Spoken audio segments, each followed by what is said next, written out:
So today we're going to tackle about the disadvantage of the absolute advantage theory. So what happens to trade if one country has an absolute advantage in both products? So the answer would be no trade would occur. Why? Because if one country has the both products in absolute advantage, there will be no trade that will happen because they are absolute advantage in both products. Next, next slide, please. So, comparative advantage by David Ricardo. So, produce and export those goods and services for which it is relatively more productive than other countries. Import those goods and services for which other countries are relatively more productive than it is, because if there are two countries involved in this trading or international business. For example, the two countries is Japan and the Japan and the France. For example, France have a product of wine and radio, and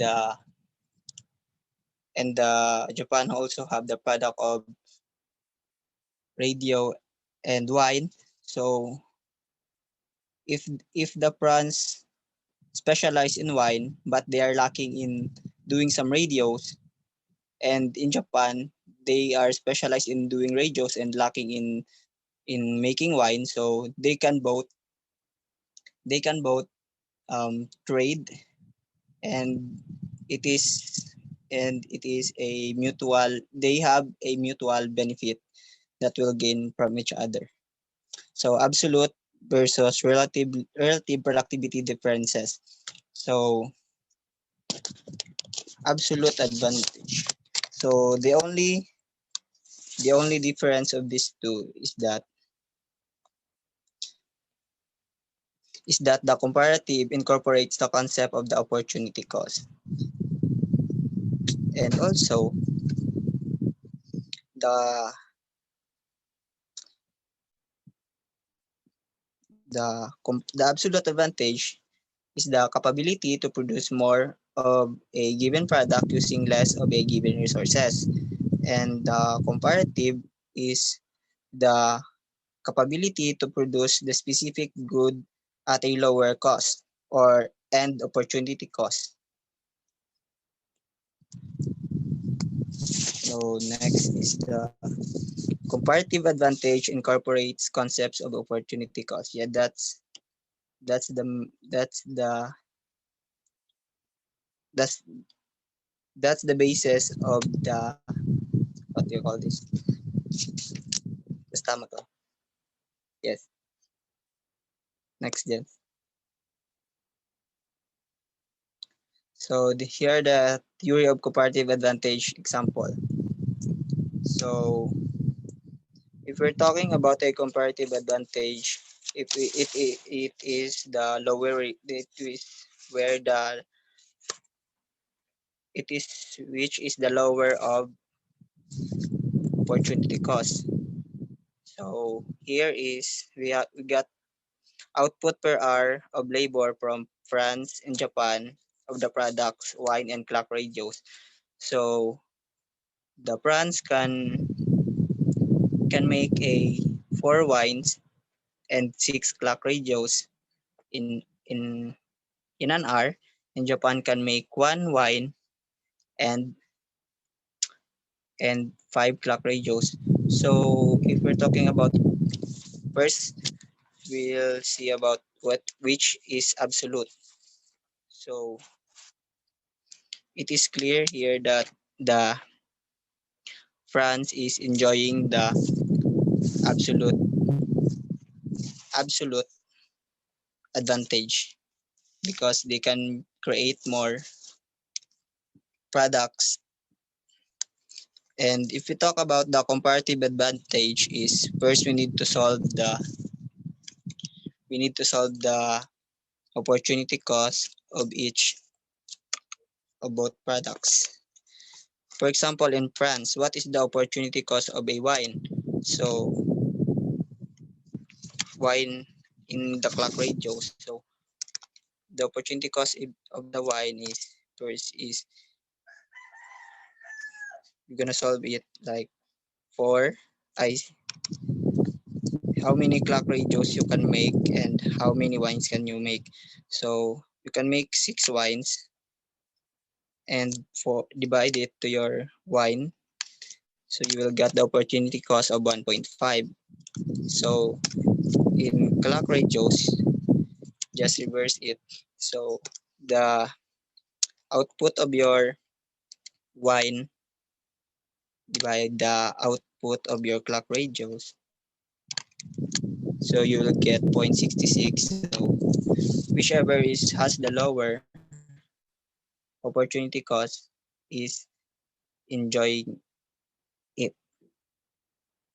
So I wait wrong. Oh yeah, sorry. So the Japan can make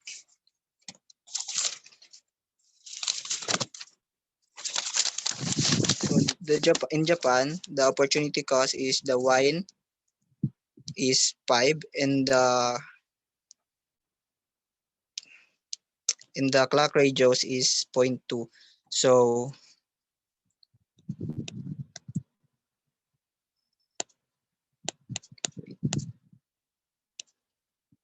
so wait. So therefore the France is France din. The France is enjoying the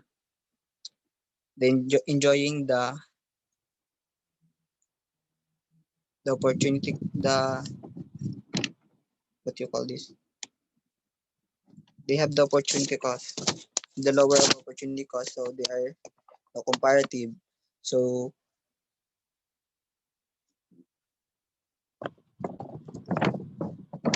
so France enjoys a comparative advantage in wine, and Japan enjoys the comparative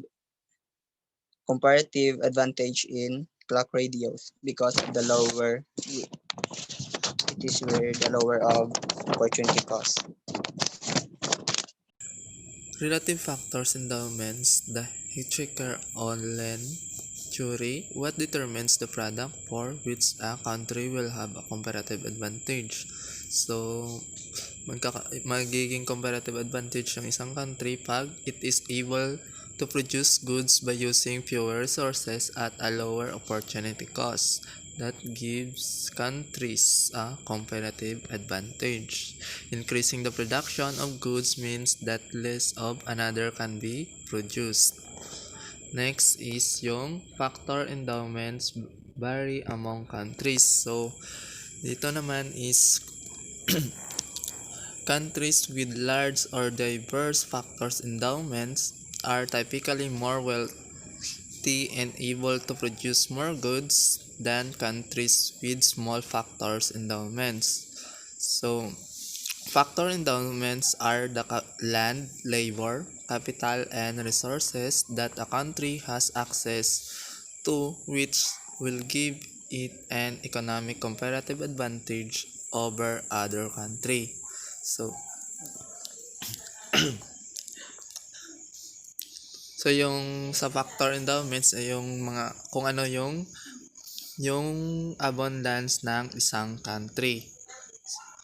Kung ano yung mas maraming na-produce sa halimbawa sa Pilipinas, kung ano yung maraming product na na-produce ng Pilipinas, kung saan sila mayaman sa halimbawa sa land ba, kung mayaman sila sa mga minerals, so sa land sila na land yung kanilang endowments. Like sa US, since maraming pira yung US, so na yung endowments nila is for capital, and yung China naman, since marami silang tao, so yung kanilang endowments is for labor. Next is yung goods differ according to the type of factors that are used to produce them. The four main factors of production are, yung nasabi ko is yung land or physical space and natural resources, labor or workers, capital or money and equipment, and entrepreneurship or the ideas and the right, which are used together to make a successful attempt at selling a product or service according to national economic.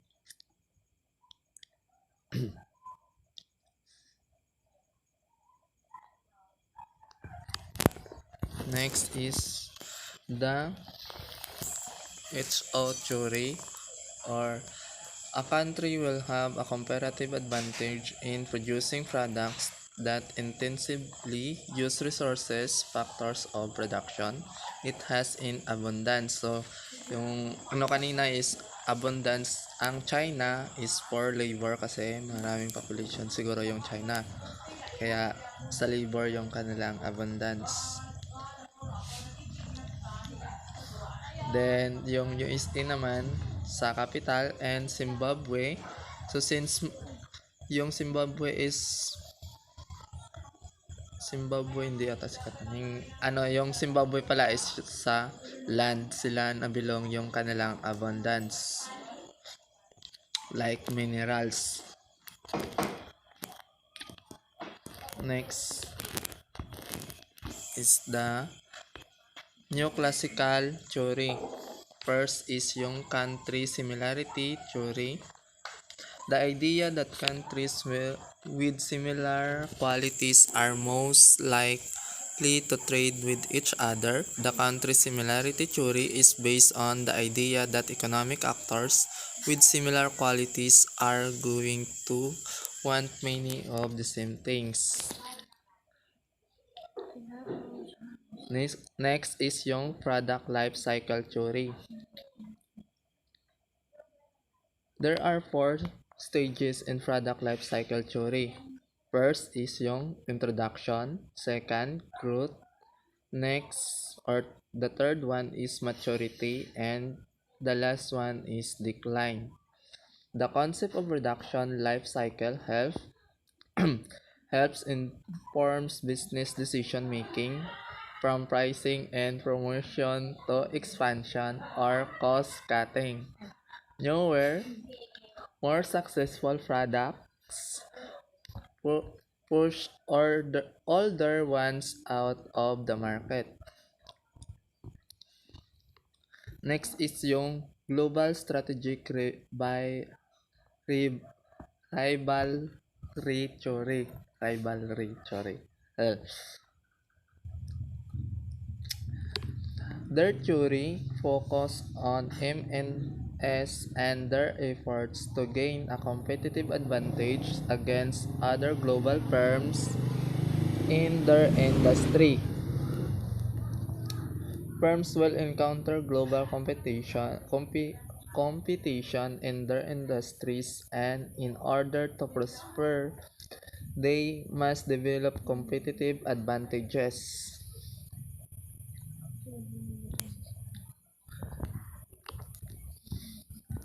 The last one for neoclassical theories is Porter's national competitive advantage. Foster national competitive advantage, that Porter diamond, properly referred to as the Porter diamond theory of national advantage, is a model that is designed to help understand the competitive advantage that nations or groups possess due to certain factors available to them, and to explain how government can act as catalysts to improve countries.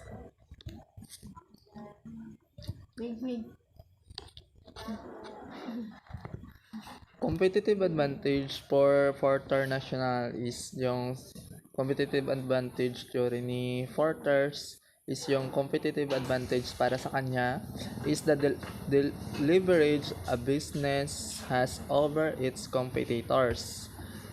This can be gained by offering clients better and greater value.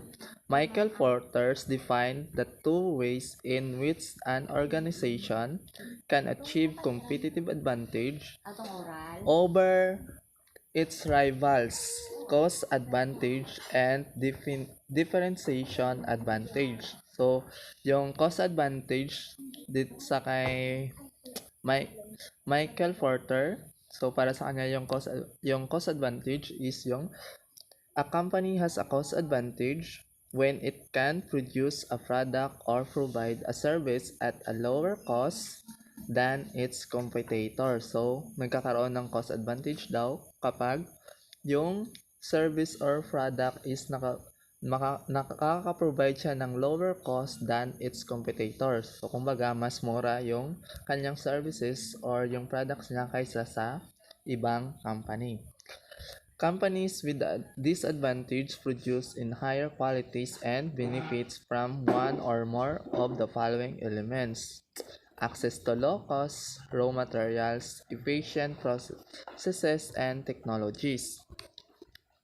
Next is yung pangalawa na differentiation advantage. Differentiation advantage is when a business provides better products and services as its competitor. In Porter's view, strategic management should be concerned with building and sustaining competitive advantage.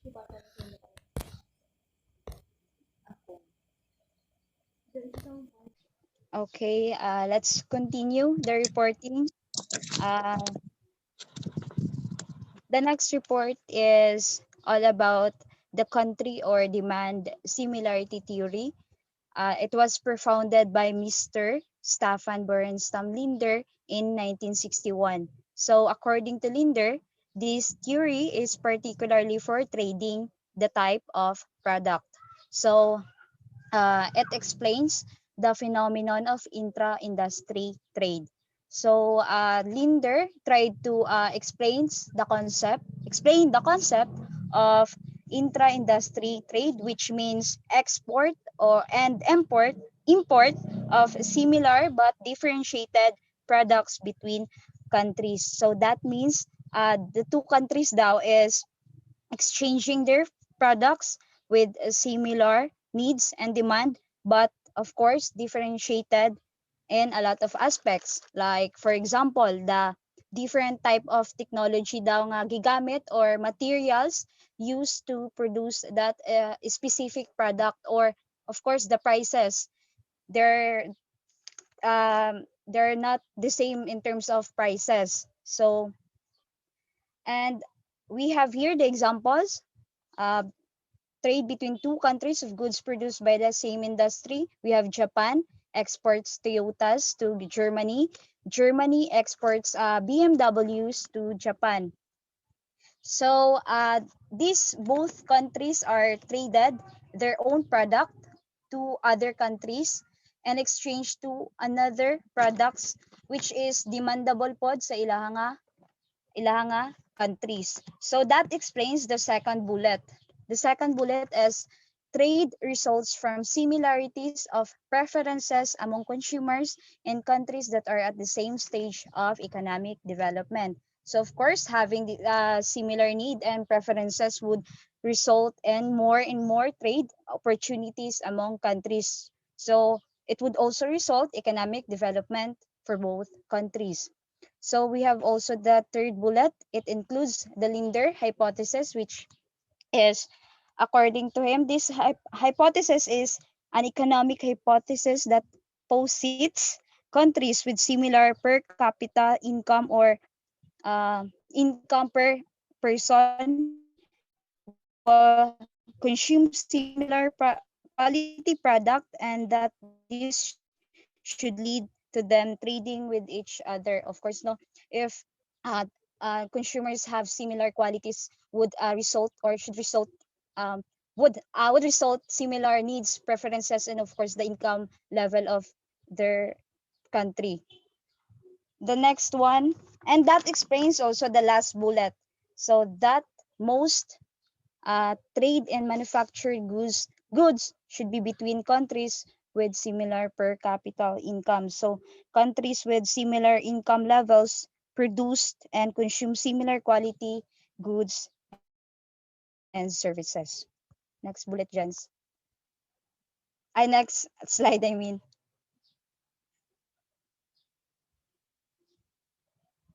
Okay, the next slide is about the product life cycle theory. So the product life cycle theory was developed by Raymond Vernon in 1966, or I I'm not sure, or 1960 or 1966, basta around 1960s siya.